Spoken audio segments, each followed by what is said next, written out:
যি হ'ব মোৰ প্ৰেয়সী। কবি প্ৰণৱ কুমাৰ বৰ্মন। আবৃত্তি সুশান্ত বৰজেতিয়া। তুমি অলপ ধুনীয়া হ'ব লাগিব হৃদয়ৰ পৰা। যদিও মই অন্ধকাৰৰ দৰে, যদিও নুসুধো তোমাক কিমান দীঘল হ'লে তোমাৰ চুলিত বাঁহ বান্ধিব পাৰে ৰাতিয়ে, আৰু কাৰ দৰে তোমাৰ চকু, কাৰ দৰে নাক, কাৰ দৰে হাঁহি, আৰু কাৰ দৰে তোমাৰ আৰু তোমাৰ। তোমাৰ বয়স হ'ব লাগিব 17, 18, 19 ইত্যাদি। তুমি মোৰ বাবে আকাশ হ'ব লাগিব আৰু গান।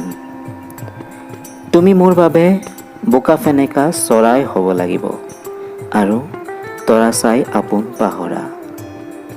তুমি হাঁহিলে বতাহ বলাটোকে মই আশা কৰিম, আৰু ভোকাতুৰ ৰাতি তুমি মোৰ কবিতা পঢ়ি গুচাব লাগিব ভোক।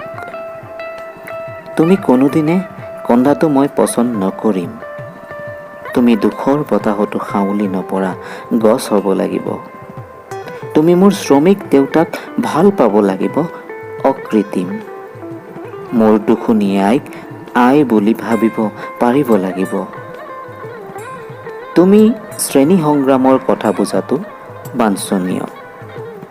মই তোমাৰ ওচৰত কান্দিলে তুমি লৰকাৰ কবিতা শুনাব লাগিব মোক। তুমি খেৰৰ পঁজাত শুই দালানৰ বাবে হাহাকাৰ কৰিলে মই দায়ী নহ'ম।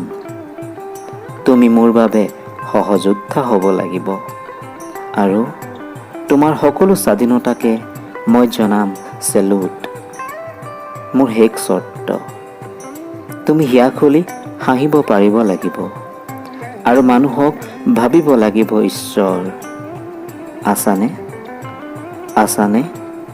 আছানে ক'ৰবাত মই বিচৰা তুমিজনী?